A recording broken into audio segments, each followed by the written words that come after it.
এরকম একটি perfect pudding বানানো কার না স্বপ্ন বলেন তো? হ্যাঁ, আপনিও বানাতে পারবেন যদি আমার আজকের এই রেসিপিটি ফলো করেন। আসসালামু আলাইকুম everyone, welcome back to my channel. আজকে আমি তৈরি করব perfect caramel bread pudding. Normal পুডিংয়ের থেকে আলহামদুলিল্লাহ এর টেস্ট 10 গুণ বেটার হবে। এছাড়াও এটা তৈরি করা খুবই সহজ, এত স্মুথ একটা পুডিং তৈরি হয়, কোনো ক্র্যাক বা ফাটল বা ছিদ্র কোনো কিছুই হয় না। এক কথায় 100% পারফেক্ট একটি পুডিং তৈরি করতে পারবেন এই রেসিপিটি ফলো করে। বিসমিল্লাহ।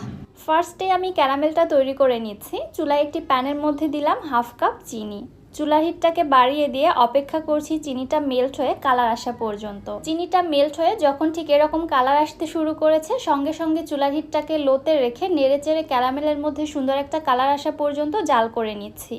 এ পর্যায়ে প্যানের মধ্যে যে হিটটা রয়েছে, এই হিটেই কিন্তু ক্যারামেলের মধ্যে কালার চলে আসবে। আমি ক্যারামেলের কালারটা খুব একটা বেশি ডার্ক করব না, ডার্ক করে ফেললে ক্যারামেলটা তিতা লাগে। আমি লাইট কালার থাকা অবস্থাতেই চুলা থেকে নামিয়ে সঙ্গে সঙ্গে মোল্ডে ট্রান্সফার করে নিচ্ছি। দেখতে পাচ্ছেন খুবই সুন্দর একটা লাইট কালার চলে এসেছে ক্যারামেলের মধ্যে। এটাই একটা পারফেক্ট ক্যারামেল, কোনো প্রকার তিতা লাগবে না। সঙ্গে সঙ্গে মোল্ডটিকে এভাবে ঘুরিয়ে মোল্ডের তলায় ক্যারামেলটাকে সমানভাবে স্প্রেড করে নিচ্ছি। মোল্ডটিকে এক সাইডে রেখে দিচ্ছি ক্যারামেলটা সেট হওয়ার জন্য। এবার এখানে নিয়েছি 3টি ব্রেড স্লাইস। আমি আজকে 3টি ডিমের পুডিং তৈরি করব, এজন্য 3টি ব্রেড স্লাইস নিয়েছি। আপনারা ডিমের পরিমাণ কমিয়ে বাড়িয়ে নিলে ব্রেডের পরিমাণও কমিয়ে বাড়িয়ে নেবেন, অর্থাৎ যে কয়টি ডিম নিতে হবে ঠিক সে কয়টি কিন্তু ব্রেড নিতে হবে। এবারে ব্রেডগুলোকে আমি ছোট ছোট টুকরো করে কেটে নিচ্ছি। দেখতে পেয়েছেন ঠিক এভাবে কেটেছি। এবারে ব্রেড স্লাইসগুলোকে অন্য একটি মিক্সিং বোলের মধ্যে নিয়ে নিচ্ছি।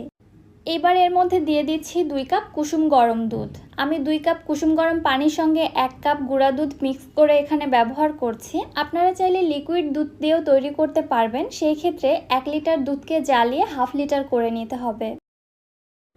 এবারে ব্রেডগুলোকে দুধের মধ্যে ভিজিয়ে রেখে দিচ্ছি 5 মিনিটের জন্য। এতে করে ব্রেডগুলো অনেক বেশি সফট হয়ে আসবে, পরবর্তীতে ব্লেন্ড করতে সুবিধা হবে। এক সাইডে রেখে দিলাম। এবার একটি মিক্সিং বলে নিচ্ছি রুম টেম্পারেচারে থাকা 3টি ডিম। ডিম যদি ফ্রিজে থাকে অবশ্যই পুডিং তৈরির 1 ঘন্টা আগে ডিমগুলোকে ফ্রিজ থেকে নামিয়ে রাখবেন। ফ্রিজের ডিম দিয়ে পুডিং কখনোই ভালো হয় না। 1/3 কাপ দিচ্ছি চিনি। আমার কাছে এই মিষ্টিটা একদম পারফেক্ট লেগেছে, তবে আপনারা আপনাদের টেস্ট অনুযায়ী কমিয়ে বাড়িয়ে দিতে পারেন। ফ্লেভারের জন্য দিচ্ছি 1 চা চামচ ভ্যানিলা এসেন্স। এবারে সব কিছু খুব ভালোভাবে হুইস্ক করে নিচ্ছি। চিনিটা ভালোভাবে মেল্ট হওয়া পর্যন্ত ধীরে ধীরে ফেটিয়ে নিতে হবে। জোরে সোরে ফেটিয়ে নিয়ে ডিমের মধ্যে ফোম বা বাবলস ক্রিয়েট করা যাবে না, এতে করে পরবর্তীতে কিন্তু পুডিংয়ের মধ্যে ছিদ্র তৈরি হয়। খুব ভালোভাবে সব কিছু মিশিয়ে নিয়েছি। চিনিটা অলরেডি খুব ভালোভাবে মেল্ট হয়ে গিয়েছে। এবার এটাকে এক সাইডে রেখে দিচ্ছি। এদিকে ব্রেডগুলো দুধের মধ্যে ভিজে অলরেডি একদম সফট হয়ে গিয়েছে। এবারে এগুলোকে আমি একটি ব্লেন্ডারে জারে নিয়ে নিচ্ছি। এবার এগুলোকে আমি একদম স্মুথ করে ব্লেন্ড করে নিচ্ছি। ব্লেন্ড করার পরে মিশ্রণটা আমি সরাসরি ডিমের মিশ্রণের মধ্যে দিয়ে দিচ্ছি। এবার একটি হুইস্ক দিয়ে দুধ পাউরুটির মিশ্রণটাকে ডিমের মিশ্রণের সঙ্গে খুব ভালোভাবে মিশিয়ে নিচ্ছি।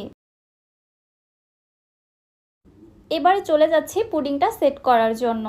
যে মোল্ডের মধ্যে ক্যারামেলটা সেট করতে রেখেছিলাম, ক্যারামেল অলরেডি খুব ভালোভাবে সেট হয়ে গেছে, দেখতে পাচ্ছেন আমার হাতের আঙুলের সঙ্গে কিন্তু একটুও লেগে আসছে না।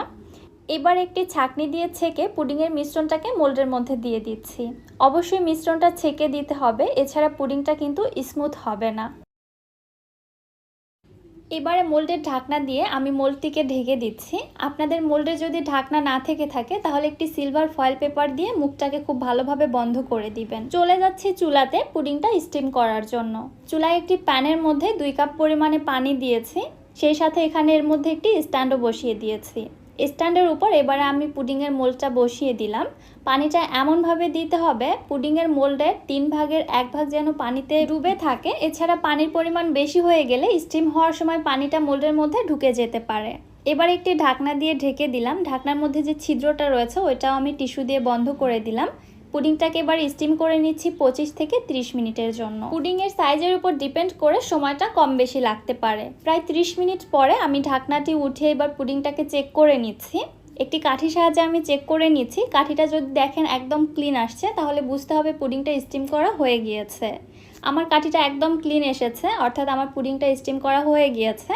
এবারে চুলা থেকে পুডিংটাকে নামিয়ে সম্পূর্ণভাবে ঠান্ডা করে নর্মাল ফ্রিজে 1 ঘন্টা রেখে দিচ্ছি সেট হওয়ার জন্য। কখনোই পুডিং গরম গরম ডিমোল্ড করবেন না, এতে করে পুডিং ভেঙে যাওয়ার চান্স অনেকটাই থেকে যায়। এছাড়াও পুডিং গরম গরম খেতে একদমই ভালো লাগে না, অবশ্যই নর্মাল ফ্রিজে রেখে সেট করে তারপরে ডিমোল্ড করতে হবে। পুডিংটা আমি ফ্রিজ থেকে নামিয়ে নিয়ে আসছি, এবারে ডিমোল্ড করব। তার আগে একটি নাইফ দিয়ে পুডিংটাকে মোল্ডের 4 সাইড থেকে এইভাবে ছাড়িয়ে নিচ্ছি। এবার একটি প্লেটের উপর পুডিংটাকে ঠিক এভাবে ডিমোল্ড করে নিচ্ছি। মাশাআল্লাহ, কত বেশি পারফেক্ট হয়েছে পুডিংটা, তাই না? আমি জানি এরকম একটি পারফেক্ট পুডিং আপনারা সকলেই তৈরি করতে চান।